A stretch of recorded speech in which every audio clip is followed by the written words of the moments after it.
So now we're looking at some 4 sections from a book called My Life, which is a book-length series of prose poems by Lyn Hejinian. Anna, how is this organized at the totality, the whole book? How is it organized? Well, she actually wrote 2 editions at 2 different ages of her life. Right, the first one was written when she was how old? 37. And how does 37 work itself out? So there are 37 sections in the book, and Right. each section has 37 sentences. Okay, so 37 new sentences, as Ron Silliman would call them, out of sequence, non sequitur, supposedly, sentences, 37 in each section. When she's 45 years old, our text, the text we're using, comes from an edition when she was 45, so there are 45 sentences, 45 sections. The text that she read at the reading that we have as a recording from Pen Sound seems to be 37 sections. So Lyn Hejinian was 37 or a little older when she read it, and in fact the title, My Life, hadn't been applied to it yet, so it's pre-publication, pretty early, and a beautiful reading at that. So each section seems to be about a year of her life. So the early sections of the book are about infancy, babyhood, childhood, and then you get to adolescence, and then you get into the 60s and 70s and later. And so the sections we're looking at are ages 5, 6, 7, 8, roughly. She was born in 1941, and the first section we're dealing with is from her birthday in 1945 to her birthday in 1946. So that we learn about Lyn Hejinian in this Sillimanian way. Right? What do we learn about her? This is my life, but it's in this language poetry mode of many selves, and the self itself is language, and everything is out of order, even though the sections are in order. What are some of the things we learn? This book has become very widely read and appreciated. I think in many first-year college classes, intro to lit classes, it's assigned. This is such an alternative to the memoir, but is a memoir. So I'm stalling for time while you think of it. What do you learn about her? She seems like a very nervous young girl as she's growing up. In the sections that we're reading, she's anxious, maybe even traumatized a little bit. What else do we learn, Anna? Well, we learn a little bit about her process, too. I mean, if she's getting access to these memories as a 4 or 5-year-old, like Dave was saying, a lot of what you remember from that time is what you were scared of. So Right. She kind of gets access to a lot of things through, Right. talking about when she got lost in the grapevines, and her... Very frightening. Very frightening. Till her family set a mast, a pole into the ground, and hung a colored flag that I could see from anywhere around. Yeah, That's probably, if traumatic she's moment, 4 getting years old, lost. that's Or 5, yeah. Getting lost, yeah. Amaris? I think she's also very concerned with how time is recorded and Yes. conveyed. I was reading the text as I was listening to the poem talk. To the Pen Sound Pen recording. Sound recording, yeah. And 2 sentences that she actually added in for the second edition is, I was an object of time filled with dread, and also lower on that page, uneven and internal, asymmetrical, but additive time. Yes. And it seems that she's concerned with this sort of creating a history or a past, or how to create an ongoing present, or how memory works in the present. Right. And I kept that in mind as I was reading particularly the sentences that deal with the composition and the act of writing itself. So let's look a little bit briefly at some of the anxieties and dread and see if it gets very individualized, and then conclude this segment before we take a break, and then after that we'll do a close reading of one of the sections. Talk about her focus on language, the actual language. Okay, so let's come up with I'll list some of the dreads and fears, and you can comment on them. So Anna mentioned that she gets lost among the grapevines, and the family erects grapevines, so it's like a grape arbor it's sort of like a maze. And they set up a flag so that she finds herself. Okay. Tantrum, I was an object of time filled with dread. She looks at an ice cream cone, and what is she worried about? Spiders in the cone. Because this cone is shaped, it's one of those, It has like a web. a web-shaped pressed cone. Waffle Sweet- cone. A waffle cone. And she, the girl, associates it with a spider web and keeps looking for spiders under it. She goes to school and she vomits secretly in the bathroom because she misses her mom. She worries, she hears about lockjaw and worries that her jaw is going to lock. That's on page 28 of the readings that we're doing. She asks whether it's possible to be homesick in one's own neighborhood. It's a very profound question. She's afraid of bears. Her heartbeats shook the bed. Maybe nightmares? After her parents were packing, she's afraid her parents were packing to leave, and so she kept an eye on them. All right, so what do we have here? Do we have a particular traumatized girl, do you think? I don't think so. I think we have these fears are kind of charming almost because they seem so universal and something that we've all shared. And why I don't think she's traumatized, because I think another thing we learn from Hejinian through this is, or at least in these sections, is that her family life is pretty good. And she doesn't seem to, she's not afraid of her father, for instance. That's not one of her fears, like being caught with something and getting maybe, yelled at or something. And even when she gets lost in the woods, they're looking for her. They want to find her. She has this family to return to. She doesn't have that sort of familial trauma the way that Silliman does, or that sort of exterior. And yet the writing that trauma. results, at least in these two instances, abides by the same language poetry ideas and principles. They're both discontinuous, both disrupted, both focused on the way in which the self gets languaged by conventional language and phrasing and idioms, and that is a form of political oppression. I guess oppression is too strong a word. The narrativizing of the American life is a disservice to the way we live. Molly, you were going to say something, I think. Yeah, I don't know if I totally agree with Max, because the second line in this first section is, my mother's childhood seemed a kind of holy melodrama. And, she goes on, and I don't know if the next line about the pudding is about her mother. The But, pudding is either about the young Lyn or someone else. In fact, that's a good moment of juxtaposition. My mother's childhood seemed a kind of holy melodrama. She ate her pudding in a pattern, and then you have this long sentence about the weird playing with the food. She could be Lyn, could be the girl. And either way, it's kind of neurotic.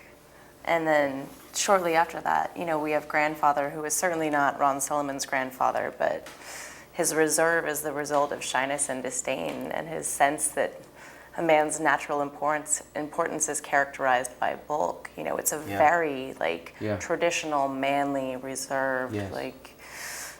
So somewhere between Max's take and Molly's take is the big question about this, and we're not going to have time to resolve it. But to what extent is this, as Albany is, both generalizable to the realm of social and political meaning, and to what extent is it particularly about a life?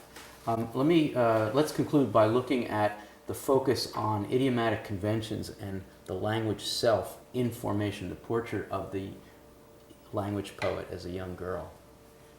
I'll give you some examples and then we can riff on these. She learns the difference between tartan and plaid. She or someone else likes to say uncool, kind of happy, old-fashioned things like peachy or nuts to you. And even later in the 1960s, when people were saying things like far out and that's nowhere, it's a phrase I've forgotten, that's nowhere, someone continues to say peachy and nuts to you and feels somehow the language difference.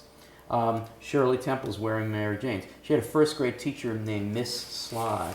And over the years, she seemed to take on that characteristic, though she was once beautiful and maybe not sly. We'll talk about that. She gets to the notion of hitting upon an idea, and she puts it in quotes. I had hit upon an idea, emphasizing the idiom. She couldn't get butterfly, so she tried to get moth. Maybe one more example. They go down to some spot near town, and they're buying Eskimo pies. What's an Eskimo pie? Is it an ice cream sandwich? Yeah, it's an ice cream sandwich. It's got the chocolate outer and then the vanilla ice cream in Eskimo pie. And because her mother had grown up in Alaska, they thought they would get a special deal, which is a classic instance of children misunderstanding language. Okay, so tell us about all this. Why the focus on language? Why does she put quote marks around these phrases she's learning? Anne-Maurice? Well, the two I remember that you mentioned, Far Out, I think, shows how language is specific to a culture, region, or generation even. Right. And if someone said that today, it would seem anachronistic or strange in a sense. And the other one was Hit Upon an Idea. I think that relates to the metaphorical origins of language. So where did that come from? Why are we faced with that sort of impulse in language, and how can we recreate it for future generations? So perhaps? why is it important for a poet who has the ideas or shares with the other poets in her group these ideas? Why is it important for her to focus on language as she's writing about the development of the person? Well, she's showing how language constructs her childhood in ways. Like she's being constructed by these phrases and learning these phrases. And when she learns more idioms, she becomes more adult in a way. And so she's showing how language is constructed and how we are constructed by language. So language is a social construction. That's clear from this. The self is language. The very concept of the self is a construction of historical movements, right? So the very concept of the self needs to be disclosed in this new kind of radical kind of effort at describing a life. You can't just tell the life in the conventional terms that have been handed down to you and thereby create a conventional narrative. Who came first? Napoleon the First. You need to tell the life in this discontinuous way using these juxtapositions, and at the same time make it clear that the self becomes language, and then be conscious of that all along the way. She says on page 22 in our reading, language is restless. Language is restless. Therefore, the self, describing the self, must be constantly moving. It's always a point in time seen by many, many points in time. 37 years old, 45-year-old, the 45-year-old remembering the 37-year-old missing some things and therefore adding it, the 37-year-old remembering the 25-year-old looking back from the 60s on that period when she said things like peachy. We get a myriad of perspectives on family and self, and we're language. That's the point. She's, in a sense, learning, and I'm going to ask those who went through American Girlhood maybe to comment more than I on this, but it's almost as if she's beginning the first reckonings that boys and girls, in this case girls, get of stepping into the pre-made, linguistic, marketed image. You almost feel like you're growing up into American Girlhood just by encountering and accepting these phrases. Or products, for that matter. So let's just do a left wing or maybe a right wing attack on the America that creates this kind of language that essentially, can we do a feminist reading of this? That essentially, though Hejinian is resisting it, if she didn't resist it, if she were writing this in order and became the woman who comes from the girlhood that's socialized to do the Shirley Temples and the Mary Janes, what can we say that's wrong with a discourse that kind of forces you into that selfhood? I kind of set it up a little bit too much, but Anne-Maurice, you want to take a shot at that? Maybe by unconsciously conforming to the language of Shirley Temples and Mary Janes, she sort of lost her individuality in her childhood, something that she's only conscious of now looking back retrospectively. So the text is self-aware in that way. It's very playful because it uses that phrase and discloses the fact that they're little marketing phrases. And then we get the grandfather right after that. Does anybody want to do the juxtapositional reading of the grandfather following the Mary Janes and Shirley Temples?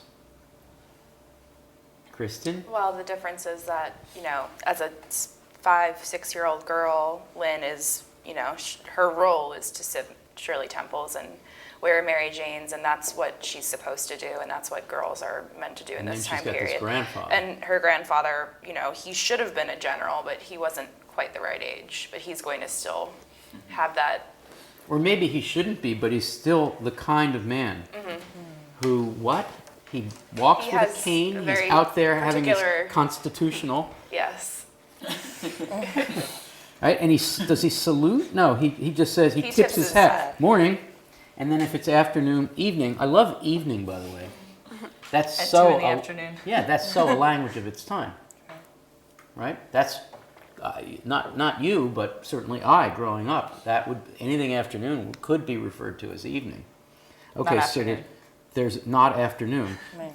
So there's what do we have? What's evoked here? It's like gender roles, like she's meant to wear the Mary Janes and he's meant to wear the general's To uniform. be militaristic and martial. Well, and the mother, 2 sentences before that, the mother of the birthday child at every party serves the goodness, ice it's cream with the cake perfect. baked into it. It's such this 1950s. In a way, collage of this, it's 50s in the sense that it's post-war. It's really 1940s, late 40s. But really, the 50s, in my opinion, starts from August of 1945 or maybe 1946 to 1960. That's the 50s.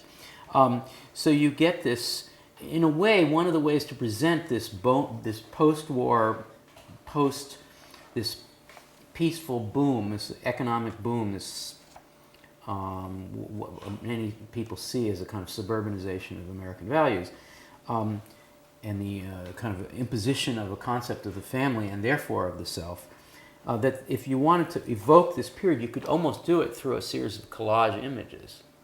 And in a way, that's what she's doing. Right? She's presenting us scenes from a life, but it could be any life, any American life. Okay. And then what's the one that follows Grandpa? The tantrum. It's a tantrum. Out of the blue. Broke out blue. I assume that means like out of the blue, without a breath of air. Whose tantrum? Not Grandpa's, probably. Could be hers, another child. Yeah, it's a child's. So you get this, you get the cake, the celebration. The war is over. You get the girl rising into girlhood. Also part of the cake thing, the kind of somewhat girlhoody luxuriating of the drink and the nice shoes and so forth. And then you get grandfather, who's kind of still in the military mode and patriarchal, and then you get a tantrum. And then you get this line that was added that Anna mentioned earlier. Dave, you read this one. I was an object of time filled with dread. I think it's interesting that was added later, but to me that calls up memories of being a kid and feeling like there's just too much time. I've got nothing to do, but at the same time combining it with how she was worried her parents would move up, would pack up and move out. It just seemed like she was always caught in this nervous feeling of waiting. This time is just too much. Well, sure, and kids throw tantrums because they can't process their feelings. All they know is And they're also not in upset. control of pretty much anything. Well, right. Being an object of time to me says that she's subject to the whims of everything, the passage of time and the actions of the people around her. She has no agency. And then, she's got this sort of background of these fears. The spiders in the ice cream cone is right after that. What is it about the ice cream cone of your childhood that, leave Lyn Hejinian aside, Anna, just be a kid and get the ice cream cone? What is that? What's the association? Oh, it's like a major treat.